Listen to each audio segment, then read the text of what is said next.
Gilles Béraud, vous êtes présidente du comité 21, qui est le comité français pour le développement durable, et vous êtes présidente d'ACID, ACIDD, Association, Communication et Information pour le développement durable.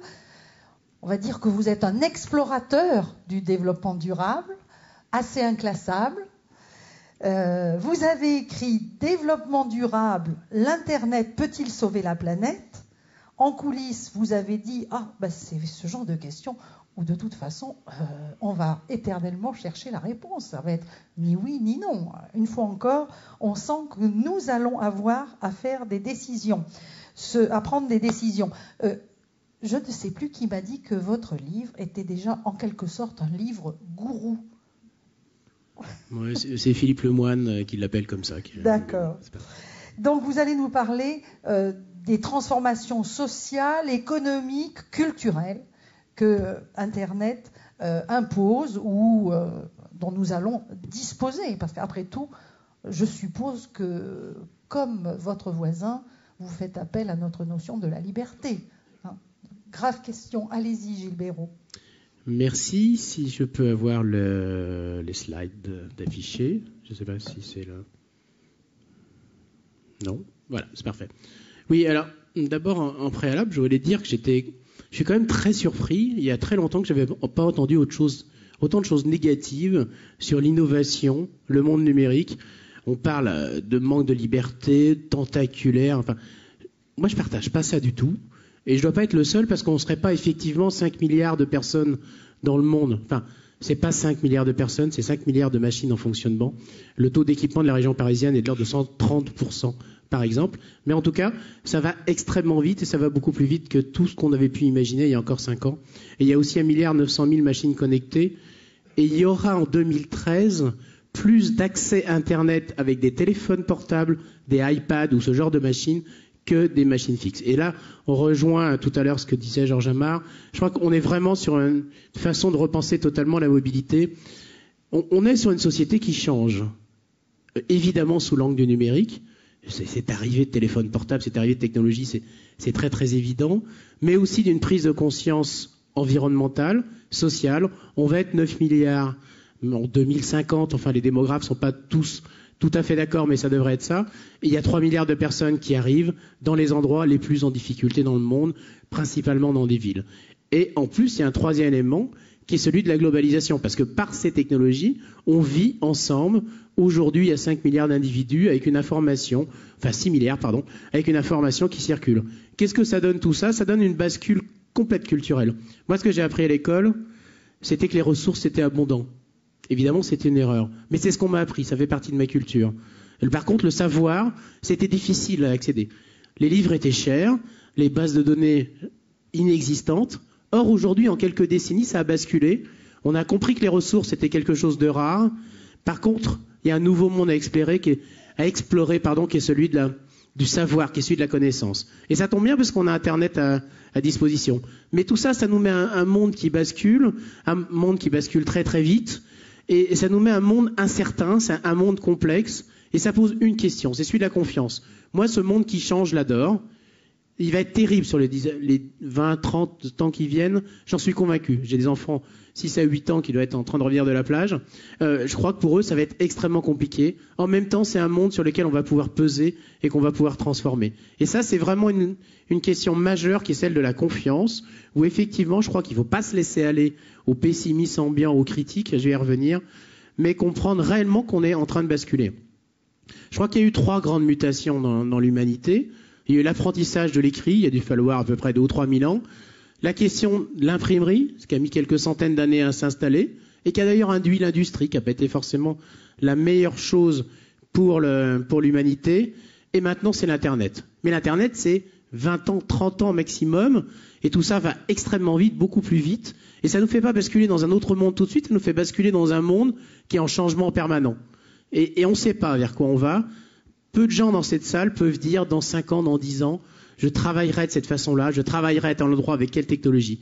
On est en train de changer complètement notre économie, notre culture et notre fonctionnement social. Je crois que c'est vraiment extrêmement important.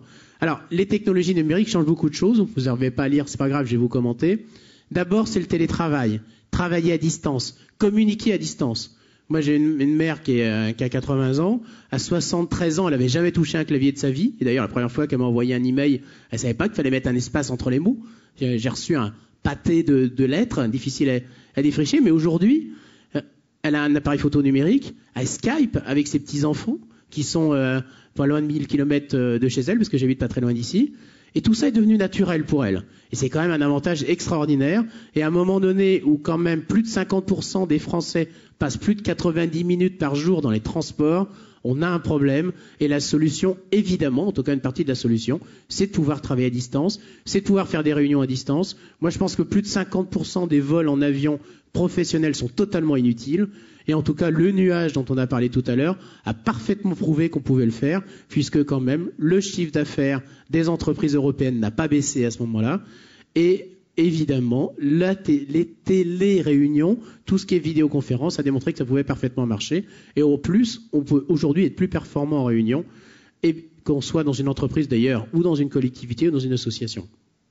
Le deuxième point, c'est celui du bâtiment intelligent. Je ne sais pas comment est géré ce bâtiment, mais on peut, en mettant un peu de technologie numérique, mieux gérer la lumière, améliorer la question des températures, simuler un bâtiment pour comprendre comment il va se comporter.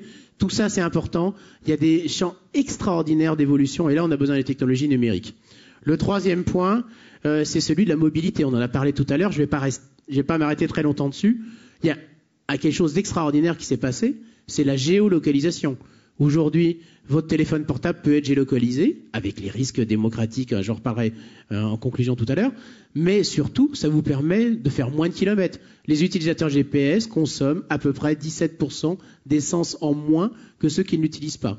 Comme vous savez, on pense tous avoir le meilleur sens de l'orientation.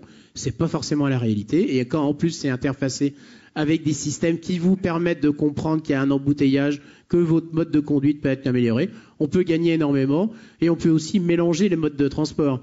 Parce qu'une des vraies difficultés aujourd'hui, c'est on prend soit la voiture, soit l'avion, soit le transport en commun. Non, ce qu'on sait faire aujourd'hui avec des petits services intelligents, et sur lesquels travaille d'ailleurs la RATP, c'est une partie à pied, puis on prend une voiture qu'on partage, puis on prend un Vélib ou un Vélov si on est à Lyon, etc. Et ça, on a besoin des technologies, et on voit bien que pour pouvoir changer des comportements, on a besoin d'être informé, et ça, ces technologies sont extrêmement utiles. Le quatrième point, c'est celui de tout ce qui est réseau d'énergie, qu'on ne sait pas forcément bien gérer aujourd'hui. On appelle ça les smart grids. On en a parlé tout à l'heure, mettre de l'intelligence dans le réseau d'énergie. Et le cinquième point, qui est peut-être le plus important, c'est comment localiser l'économie. On va complètement changer le mode de comportement économique, du moins je l'espère. Il faut arrêter de transporter tous ces produits partout dans le monde. C'est un impact environnemental et social absolument catastrophique. On a des solutions. Aujourd'hui, il existe des imprimantes 3D. Vous savez, c'est comme une imprimante. Et d'ailleurs, ça coûte le même prix que la première imprimante que j'ai achetée. La première imprimante que j'ai achetée, elle valait 29 500 francs hors taxe. Et c'était une laser noir et blanc. Aujourd'hui, pour à peu près 5 000 €, vous avez une imprimante 3D qui vous permet de fabriquer un verre comme ça. Vous avez l'objet sur l'écran, vous faites imprimer et hop, il se fabrique en résine avec des systèmes de couches. Mais vous imaginez demain? Ça veut dire que chez Ikea, vous allez plus acheter un verre fabriqué en Hongrie ou en Chine. Vous achetez votre modèle de verre. Et vous pouvez même le transformer, ce verre. Et ensuite, vous l'imprimez chez vous, ou plutôt de façon plus intelligente, en partageant à différents endroits ce type de technologie. Là, on est dans des vrais univers en train de se transformer. Beaucoup de choses vont se passer. Évidemment, rien n'est fait. C'est jamais la technologie qui transforme les choses, mais ce qu'on veut en faire. Et de la même façon, on n'est pas responsable. Il y a beaucoup à inventer, à innover dans cette affaire. Je vous ai mis quelques points.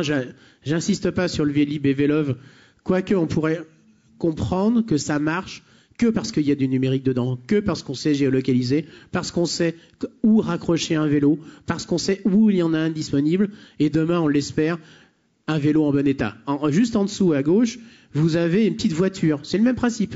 Celle-là, elle est conçue par le MIT, qui est une université américaine à Boston, mais elle se plie en plus. Et en plus, les batteries qui sont à l'intérieur nous servent à gérer des moments où on n'a pas assez d'électricité dans les maisons. Vous voyez, si on voit de façon globale les choses, on y arrive. Je sens que Dominique, je suis un peu long? Non, ça va?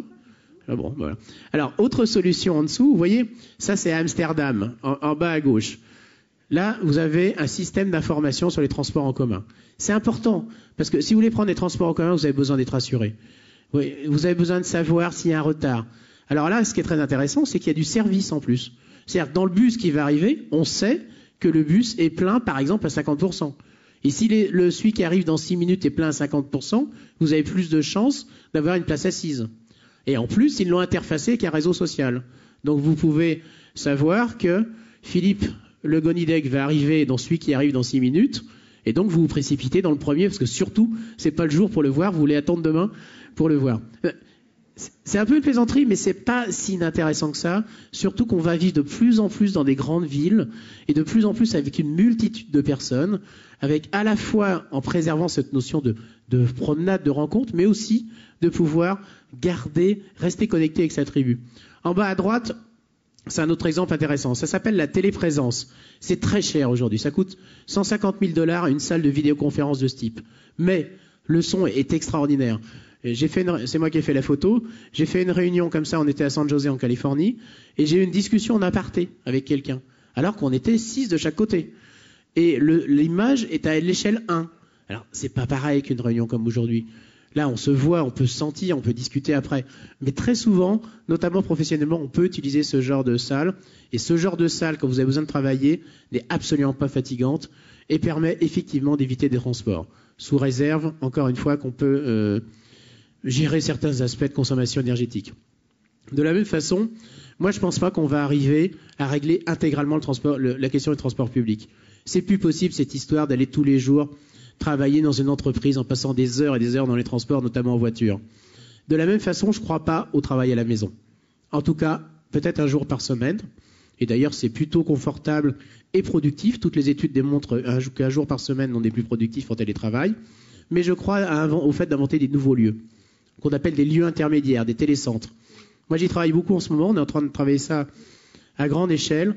Demain, je crois qu'on pourra aller travailler à moins de 20 minutes de transport doux, comme on disait tout à l'heure, c'est-à-dire du vélo, à pied, transport en commun, et aller dans un endroit où on peut travailler à distance, mais les gens qui sont autour de vous ne sont pas forcément dans la même entreprise, en tout cas pas tous les jours, mais ils habitent le même quartier, le même village, la même petite ville, et ça change tout, ça nous permet de resocialiser. On sait bien qu'on a un problème de désocialisation dans notre société actuelle, on n'a plus les bistrots, et souvent ils sont trop chers. Et là, on a besoin réellement de se réapproprier son environnement. Et c'est pas en passant 90 minutes par jour dans les transports qu'on va arriver à se réapproprier son environnement. 2 minutes. Un exemple aussi du numérique qui peut être utile. Ça, c'est une étude qui a déjà quelques années.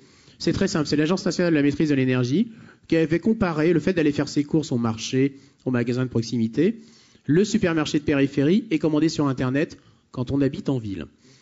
Le résultat est extraordinaire. Évidemment, si vous allez à pied faire vos courses au marché, il y a moins d'emballage, tout va bien. Mais entre l'Internet et la livraison, et le fait d'aller tout seul dans sa voiture au supermarché tous les week-ends, l'impact est x10 en bruit, en pollution, etc. Et les produits ne sont pas étudiés pour. Parce que quand vous allez en supermarché, les produits sont emballés par des cartons, etc., qui servent à vous les vendre. Si vous les commandez sur Internet, on n'a plus besoin de ces suremballages. C'est un petit peu moins simple parce qu'il y a des questions de transport, bien évidemment. Alors, il y a quand même des risques à tout ça. On a besoin de les maîtriser. On a besoin de les maîtriser par de l'éducation. Parce qu'il ne faut pas faire n'importe quoi.